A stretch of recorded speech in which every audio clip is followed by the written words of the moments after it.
വചനവേദിയിലേക്ക് സ്വാഗതം.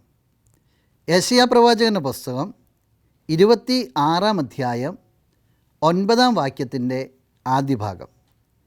രാത്രിയിൽ എൻ്റെ ഹൃദയം അങ്ങേക്ക് വേണ്ടി ദാഹിക്കുന്നു, എൻ്റെ ആത്മാവ് അങ്ങയെ തേടുന്നു. പകലത്തെ അധ്വാനത്തിന് ശേഷം രാത്രിയിൽ വിശ്രമിക്കുവാനായിട്ട് പോകുമ്പോൾ വചനം പറയുകയാണ്, ഈ വിശ്രമത്തിൻ്റെ സമയത്തും എൻ്റെ ആത്മാവ് നിന്നെ തേടുക, എൻ്റെ ആത്മാവ് നിന്നിൽ ആനന്ദിക്കുക.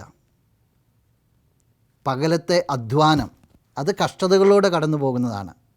അത് ജീവിതത്തിൽ ശരിക്കും അധ്വാനിക്കുന്ന നിമിഷങ്ങളാണ്. പലരും ദൈവത്തെ അവസരത്തിൽ കൂട്ടുപിടിക്കാറുണ്ട്.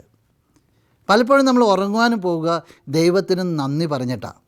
എന്നാൽ ഇവിടെ പറയുകയാണ്, ഈ രാത്രി, ഈ സായാഹ്നത്തിൽ, ഈ രാത്രിയിൽ എൻ്റെ അന്തരംഗം നിന്നെ തേടുക.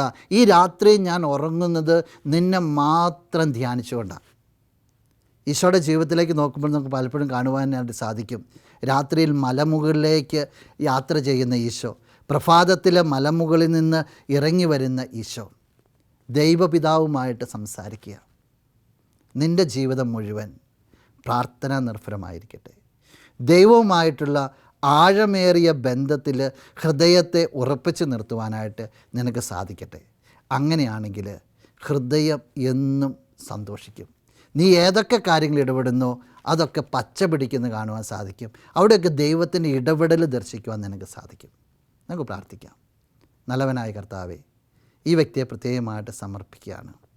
പകലും രാത്രിയും എല്ലാം നിന്നെ ആശ്രയിക്കുവാനായിട്ട്, ഹൃദയം എപ്പോഴും നിന്നിലേക്ക് ചേർത്ത് വെച്ചുകൊണ്ട് നിൻ്റെ വിചാരത്തിൽ ജീവിക്കുവാനായിട്ട് ഈ വ്യക്തിയെ നീ സഹായിക്കണമേ. ആമേൻ.